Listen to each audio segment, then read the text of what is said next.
Hello students. पिछली class में हमारी चर्चा कंटेंट एनालिसिस पर हो रही थी। पिछली क्लासेस में हमने जाना था कि कंटेंट एनालिसिस क्या है, क्या उसकी खासियत है और कैसे सामाजिक राजनीतिक अनुसंधान कार्य को संपन्न करते समय प्राप्त तथ्यों की एनालिसिस की जाती है, कैसे उनकी व्याख्या की जाती है।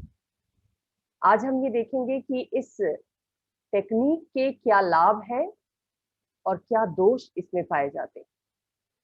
शोधकर्ता जब तथ्यों का विश्लेषण करता है, कंटेंट एनालिसिस करता है, तो उससे शोध कार्य के साथ साथ और क्या व्यावहारिक लाभ होते हैं, इसको हम देखेंगे। तो सबसे पहले तो कंटेंट एनालिसिस का लाभ ये है कि ये शोध कार्य की एक व्यवस्थित विधि है। शोधकर्ता क्रमिक ढंग से, व्यवस्थित ढंग से तथ्यों को वर्गीकृत करता है और फिर उनका विश्लेषण करता है।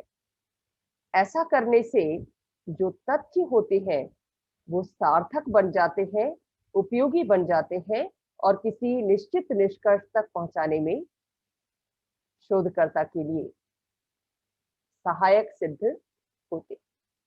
तो सबसे पहला गुण इसका यह है कि ये शोध कार्य की एक व्यवस्थित विधि है जिसके माध्यम से तथ्यों को सार्थकता प्राप्त होती है, उनका महत्व बढ़ता है और वो निष्कर्ष की तरफ ले जाते हैं शोधकर्ता।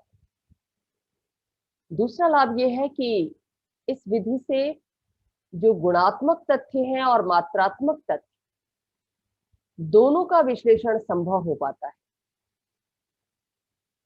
जो सांख्यिकी विधि है उससे केवल मात्रात्मक तथ्यों का ही विश्लेषण संभव हो पाता है और केस स्टडी मेथड में ज्यादातर गुणात्मक तथ्यों का विश्लेषण हो पाता है, गहन अध्ययन हो पाता है। लेकिन कंटेंट एनालिसिस की टेक्निक को अपनाने से शोधकर्ता के लिए दोनों प्रकार के तथ्यों का विश्लेषण करना आसान हो जाता है। आप जानते हैं कि सामाजिक राजनीतिक घटनाएं, व्यवहार बहुत जटिल होती हैं, अमूर्त होती हैं, उनकी कई बार गणनात्मक व्याख्या नहीं की जा सकती। इसलिए इन गुणात्मक तथ्यों को विश्लेषित करना एक चुनौती भरा कार्य होता है। लेकिन कंटेंट एनालिसिस के अंतर्गत जो स्टेप्स अपनाए जाते हैं, जो चरण अपनाए जाते हैं, जो विधियां अपनाई जाती हैं, उससे गुणात्मक तथ्यों का विश्लेषण करना भी आसान हो जाता है, मात्रात्मक तथ्यों के साथ साथ। तीसरी खासियत इस टेक्निक की ये है कि इससे जो तथ्य प्राप्त होते हैं शोधकर्ता को, वो विश्वसनीय और वैध बन जाते हैं। शोधकर्ता अंतर्वस्तु विश्लेषण की तकनीक को अपनाते हुए तथ्यों को इस प्रकार अरेंज करता है, इस प्रकार वर्गीकृत करता है, इस प्रकार कोडिफाइड करता है कि तथ्यों की विश्वसनीयता बढ़ जाती है, तथ्य प्रामाणिक प्रतीत होने लगते हैं, वैध प्रतीत होने लगते हैं। अगर कंटेंट एनालिसिस ना की जाए, तथ्यों को यूं ही छोड़ दिया जाए, तो ऐसी स्थिति में तथ्यों की विश्वसनीयता संदिग्ध हो जाती है। वो तथ्य सही है या नहीं है, इसके बारे में क्वेश्चन मार्क उठने लगता है। लेकिन कंटेंट एनालिसिस करते समय जब शोधकर्ता धारणाओं के साथ उसको संबंधित करता है, दो धारणाओं के मध्य अंतर संबंधों की व्याख्या करता है, तो वो तथ्य अधिक विश्वसनीय और वैध बन जाते हैं, क्योंकि तार्किक विवेचन किया जाता है शोधकर्ता के द्वारा तथ्यों का प्रयोग करते हुए। ये तार्किक विवेचन जो अंतर्वस्तु विश्लेषण का एक भाग होता है, वो तथ्यों को विश्वसनीय और वैध बनाता है। इसके साथ चूंकि कंटेंट एनालिसिस करते समय शोधकर्ता किसी भी विषय का गहराई के साथ विश्लेषण करता है और गहराई के साथ विश्लेषण करने के कारण कई बार ऐतिहासिक और सांस्कृतिक संदर्भ इस तरह से प्रस्तुत होते हैं कि शोधकर्ता को एक नई अंतर्दृष्टि प्राप्त होती है।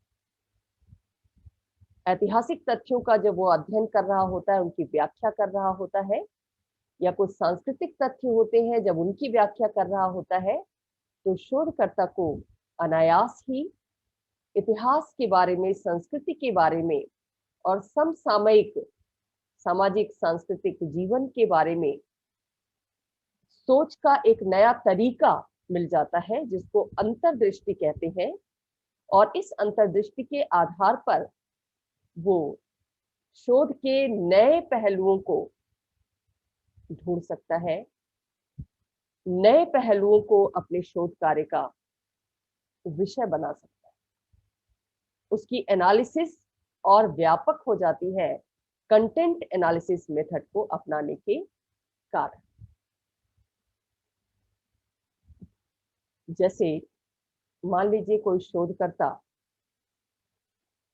इतिहास में पंचायती राज संस्थाओं का अध्ययन कर रहा है कि प्राचीन भारत के इतिहास में पंचायती संस्थाएं किस रूप में थी। अध्ययन करते करते प्राप्त तथ्य जो उसे मिले, उसका विश्लेषण करते करते उसने आज की पंचायती संस्थाओं से जब तुलना करनी शुरू की तो ये पाया कि प्राचीन जो पंचायतें थी वो स्वैच्छिक आधार पर ज्यादा निर्मित थी। राज्य की तरफ से उनके गठन के लिए, उनके संचालन के लिए कोई खास प्रयास नहीं किया जाता था, स्वैच्छिक आधार पर ज्यादा संचालित होती। आपने सुना होगा कि प्राचीन काल में जो ग्रामीण समस्याएं होती थी, छोटी मोटी समस्याएं, उनका समाधान पंचों की बैठक के माध्यम से ही हो जाता था। इस अंतर्दृष्टि को अगर वर्तमान संदर्भ में प्रयोग में लाया जाए, यानी वर्तमान जो पंचायती संस्थाएं हैं उनमें जो दुर्गुण दिखाई दे रहे हैं, जो दोष दिखाई दे रहे हैं, वो इतनी कारगर साबित नहीं हो पा रही हैं, उन पर अगर शोधकर्ता नजर डालता है तो उसे लगता है कि अगर प्राचीन काल की तरह ही वर्तमान में भी जनता की सहभागिता को पंचायतों में सुनिश्चित किया जाए स्वयं की पहल के आधार पर, तो पंचायती संस्थाएं ज्यादा सक्सेसफुल हो सकती है। तो इस तरह की अंतर्दृष्टियां शोधकर्ता को किसी भी विषय का विश्लेषण करते समय, विषय से संबंधित तथ्यों का विश्लेषण करते समय प्राप्त होती है। और ये अंतर्दृष्टि समसामयिक संदर्भ में, विषयों के विवेचन में, विषयों के अवलोकन में, नए शोध कार्य में बहुत सहायक होती है। क्योंकि इस पद्धति में शोध की अन्य पद्धतियों का प्रयोग भी किया जाता है, जैसे साक्षात्कार, अवलोकन या ऐतिहासिक प्रलेख, इनके साथ संबंधित होकर कंटेंट एनालिसिस की टेक्निक अपनाई जाती है। इसलिए इस विधि में इन तकनीकों का लाभ भी शोध कार्य में प्राप्त हो जाता है। तो ये भी एक उपयोगिता है कंटेंट एनालिसिस की। अगला लाभ इस विधि को अपनाने का ये है कि ये ऐसी प्रविधि है, ऐसी टेक्निक है जो आसानी से समझ में आती। तथ्य अगर इकट्ठा है शोधकर्ता के पास विभिन्न प्रविधियों के माध्यम से, तो उन तथ्यों को कैसे कोडिफाइड करना है, कैसे उनका क्लासिफिकेशन करना है, कैसे टेबुलेशन करना है, ये सारी चीजें आसानी से समझ में आती हैं। इसके लिए बहुत ज्यादा जटिलता नहीं आती शोधकर्ता के सामने। तो सामान्य शोधकर्ता भी इस प्रविधि को अपना सकता है। समझ सकता है। साथ ही इसको अपनाने से खर्च भी कम आता है, क्योंकि कंटेंट एनालिसिस में शोधकर्ता आजकल कंप्यूटर सॉफ्टवेयर का प्रयोग भी करता है। तो कम समय और कम धन में इस टेक्निक को अपनाकर निश्चित निष्कर्षों तक पहुंचा जा सकता है। इस प्रविधि की सहायता से जो सामाजिक राजनीतिक जीवन की जटिल समस्याएं हैं, उनका अध्ययन और विश्लेषण किया जा सकता है, क्योंकि समस्याओं के समाधान के लिए जरूरी होता है कि उन पर शोध किया जाए, उनका विश्लेषण किया जाए, ताकि उस विश्लेषण के आधार पर उनका समाधान ढूंढा जा सके। इसके साथ साथ कंटेंट एनालिसिस का मेथड जब शोधकर्ता के द्वारा अपनाया जाता है, तो एक संस्कृति विशेष के संदर्भ में जो तथ्य प्राप्त होते हैं, उन तथ्यों की तुलना वो दूसरी संस्कृतियों से प्राप्त तथ्यों के साथ कर सकता है।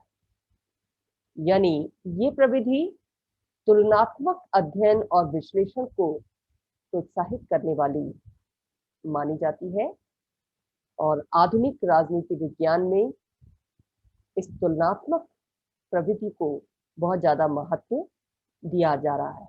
विषय को वैज्ञानिक बनाने के लिए विषय के संदर्भ में व्यापक दृष्टि के विकास के लिए और सार्वभौमिक सिद्धांतों के निर्माण के लिए तुलनात्मक विधि का प्रयोग किया जा रहा है। तो इस प्रविधि के माध्यम से भी तुलनात्मक अध्ययन को प्रोत्साहित किया जा सकता है। किसका तुलनात्मक अध्ययन? विभिन्न संस्कृतियों का तुलनात्मक अध्ययन और विश्लेषण कंटेंट एनालिसिस के माध्यम से किया जा सकता है। दुनिया को कई बार युद्ध भी झेलना पड़ता है। तो जब युद्ध की स्थिति होती है, हालांकि प्रत्यक्ष युद्ध का दौर तो अब लगभग समाप्त हो चुका है, युद्ध के नए नए रूप सामने आ रहे हैं। दुनिया ने सेकेंड वर्ल्ड वॉर के बाद कोल्ड वॉर देखा, अब परमाणु युद्ध की बात कही जा रही है। सांस्कृतिक संघर्ष की बात कही जा रही है। विभिन्न संस्कृतियों के मध्य हेजिमोनी को लेकर, वर्चस्व को लेकर संघर्ष होगा, युद्ध होगा, ऐसा भी अनुमान है। बायोलॉजिकल वेपन के माध्यम से युद्ध की संभावना व्यक्त की जा रही है। कोविड-19 के दौर में आप देख रहे हैं कि दुनिया भर में अब भी ये चर्चा चल रही है कि क्या कोरोना वायरस कोविड-19 जिसे नाम दिया गया है, वो चीन की वुहान लैब से निकला है? क्या उसका पर्पस बायोलॉजिकल वेपन के रूप में इस वायरस का प्रयोग करना रहा है, ताकि चाइना दुनिया भर में अपना आर्थिक वर्चस्व स्थापित कर सके, कूटनीतिक वर्चस्व स्थापित कर सके। तो युद्ध की स्थितियां नाना रूपों में मौजूद रही है इतिहास में, और भविष्य में भी इसकी संभावना है कि वो रहे। अब इस युद्ध की स्थिति से निपटने में प्रचार माध्यमों का बड़ा रोल होता है। संचार के जो साधन होते हैं वो बहुत बड़ी भूमिका निभाते हैं। वैसे ही संचार माध्यमों को फोर्थ स्टेज की संज्ञा दी जाती है, सरकार का चौथा अंग कहा जाता है। तो इन प्रचार माध्यमों की स्थिति क्या है? कैसा प्रचार युद्ध में किया जा रहा है, किस देश में किया जा रहा है? राष्ट्रीय और अंतर्राष्ट्रीय मीडिया के द्वारा कैसे वस्तु स्थिति को प्रोजेक्ट किया जा रहा है, जनता के सामने रखा जा रहा है। तो प्रचार माध्यमों की स्थिति का विश्लेषण करने की दृष्टि से भी कंटेंट एनालिसिस उपयोगी विधि, और इस विधि का प्रयोग करके जाना जा सकता है किसी सरकार के द्वारा, किसी पक्ष के द्वारा कि उसका जो विरोधी पक्ष है वो प्रचार के लिए कौन सी प्रविधियों का प्रयोग कर रहा है, किस रूप में प्रयोग कर रहा है। जैसे भारत अगर इस समय जानना चाहे कि चीन का समसामयिक दौर में चीन के प्रचार माध्यमों का रोल क्या है, या अंतर्राष्ट्रीय मीडिया का रोल क्या है कोविड-19 की परिस्थिति से निपटने के लिए, या उसको और उस समस्या को गहरा बनाने में। तो यहाँ पर कंटेंट एनालिसिस का मेथड प्रयोग करते हुए भारत मीडिया से संबंधित तथ्यों को संकलित करेगा और उन संकलित तथ्यों का तुलनात्मक विश्लेषण प्रस्तुत करते हुए ये जान सकता है कि मीडिया का एक्चुअल रोल इस दौरान क्या है। और जब सरकार को इस संबंध में प्रचार माध्यमों के बारे में ऑथेंटिक जानकारी प्राप्त होगी तो उसके अनुरूप वो समस्याओं से निपटने के लिए, परिस्थितियों से निपटने के लिए, चुनौतियों से निपटने के लिए कानून का निर्माण और उनका क्रियान्वयन कर सकती है। तो ये एक व्यावहारिक महत्व है, लाभ है कंटेंट एनालिसिस के मेथड का। इसके साथ साथ इस प्रविधि की सहायता से किन्हीं व्यक्तियों या व्यक्ति समूहों की मनोवैज्ञानिक स्थिति को भी ज्ञात किया जा सकता है।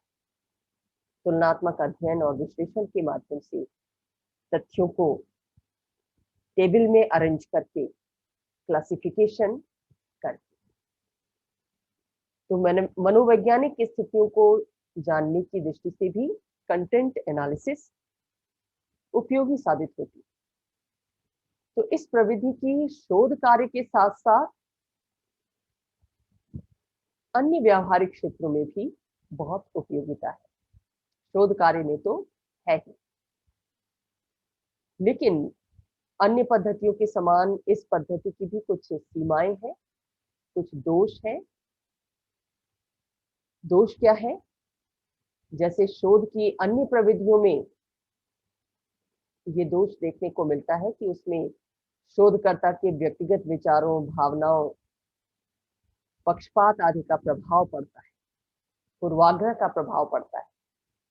शोधकर्ता की जो सोच होती है, जो मान्यता होती है, जो मूल्य होते हैं, वो गाहे बगाहे उसके शोध कार्य को प्रभावित करते रहते हैं, जिसके कारण जो परिणाम प्राप्त होते हैं वो वस्तुनिष्ठ नहीं होते, वैज्ञानिक नहीं होते, पक्षपातपूर्ण हो सकते। कंटेंट एनालिसिस के मेथड का भी जब शोधकर्ता के द्वारा प्रयोग किया जाता है तो यहाँ भी इस बात की संभावना रहती है कि तथ्य जिस रूप में दिखाई दे रहे हैं उस रूप में शोधकर्ता उन्हें विश्लेषित न करके एनालिसिस के दौरान उसमें तोड़ मरोड़ कर सके, अपनी पसंद के अनुसार, अपनी रुचि के अनुसार, अपने मूल्यों के अनुसार। तो इस कमी की संभावना कंटेंट एनालिसिस में भी होती। और अगर शोधकर्ता जिन प्रविधियों से तथ्य इकट्ठा कर रहा है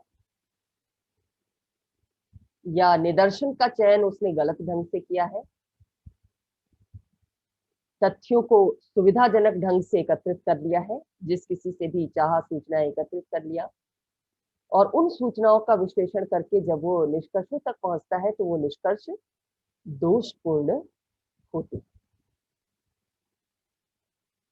मसलन मान लीजिए मीडिया का ही अध्ययन करना है कि कोविड-19 के दौर में नेशनल और इंटरनेशनल मास मीडिया का क्या रोल रहा।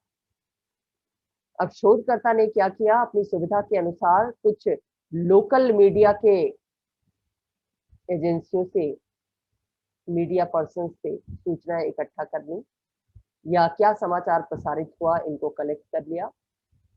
वर्ल्ड वाइड जो रिनाउंड संचार माध्यम है, मास मीडिया के मंच है, उनसे तथ्य इकट्ठा नहीं किया, वर्ल्ड वाइड सही ढंग से निदर्शन का चुनाव नहीं किया, तो वहां पर उसके जो निष्कर्ष होंगे वो निष्कर्ष दोषपूर्ण होंगे। वो वैज्ञानिक नहीं होंगे, वो सार्वभौमिक नहीं होंगे। तीसरे, क्योंकि इस विधि का प्रयोग प्रलेखों और संवाद से प्राप्त सामग्री तक सीमित होता है, इसलिए इसका प्रयोग सीमित रूप में ही किया जा सकता है। कंटेंट एनालिसिस के प्रयोग के लिए शोधकर्ता को समुचित प्रशिक्षण की आवश्यकता होती है कि कैसे टेबुलेशन किया जाए, कैसे शब्दों की एक मीनिंग रखी जाए, कैसे वाक्यांशों का अर्थ निश्चित किया जाए, कैसे दो धारणाओं के मध्य अंतः संबंध की स्थापना की जाए। इसके लिए एक प्रशिक्षण की जरूरत होती है, और जो अप्रशिक्षित शोधकर्ता है वो आसानी से इस प्रविधि का प्रयोग नहीं कर सकते। लास्टली, इस विधि का प्रयोग करते समय शोधकर्ता के सामने प्रतिनिधित्वपूर्ण निदर्शन के चयन की समस्या रहती है। निदर्शन किस रूप में चयनित किए जाएं कि वो पूरे ग्रुप को रिप्रेजेंट कर सके, पूरे जन समुदाय, जो चयनित जन समुदाय है उसको, उसका प्रतिनिधित्व कर सके, उसकी विशेषताओं का प्रतिनिधित्व कर सके। क्योंकि ज्यादातर लेखों से या संचार सामग्री से, संवादों से के आधार पर कंटेंट एनालिसिस की जाती है, तो समस्या ये रहती है शोधकर्ता के सामने कि प्रमाणित लेख और संचार सामग्री कहाँ से और कैसे प्राप्त की जाए जो विश्वसनीय हो, जो वैध हो, क्योंकि विश्वसनीय सामग्री के आधार पर ही, सही सत्यापित और प्रमाणिक सामग्री के आधार पर ही विश्वसनीय परिणाम प्राप्त किए जा सकते हैं, अन्यथा नहीं। तो एक बड़ी समस्या शोधकर्ता के सामने ये रहती है कि जो तथ्य उसने संकलित किए हैं उन तथ्यों का स्रोत प्रामाणिक है या नहीं। वैसे तो प्रश्नावली, अनुसूची और साक्षात्कार प्रविधि का प्रयोग वो प्राथमिक तथ्यों के संकलन के लिए करता है, और विभिन्न लेखों, रिपोर्ट्स और संवाद से प्राप्त सामग्री का प्रयोग भी उसके द्वारा किया जाता है। लेकिन वो सब कितने प्रामाणिक है, प्रश्नावली में जो उत्तर दिए गए हैं वो कितना सोच विचार कर दिए गए हैं या यूं ही दे दिए गए हैं, इस बात का निश्चय करना बड़ा कठिन होता है शोधकर्ता की। इसलिए विश्वसनीय निष्कर्षों तक पहुंचना भी कंटेंट एनालिसिस के माध्यम से कठिन हो जाता है। तो ये कुछ सीमाएं हैं, कुछ दोष हैं, लेकिन इन सीमाओं और दोषों के बावजूद कंटेंट एनालिसिस का मेथड, उसकी टेक्निक सामाजिक राजनीतिक अनुसंधान में व्यापक रूप से अपनाई जाती है, क्योंकि इसके बिना तथ्यों को सार्थकता नहीं दी जा सकती, तथ्यों को व्यवस्थित नहीं किया जा सकता और किन्हीं निष्कर्षों तक नहीं पहुंचा जा सकता। तो ये था कंटेंट एनालिसिस, अंतर्वस्तु विश्लेषण। आशा है आपको ये टॉपिक समझ में आया होगा। किसी की अगर कोई जिज्ञासा है तो पूछ सकते हैं।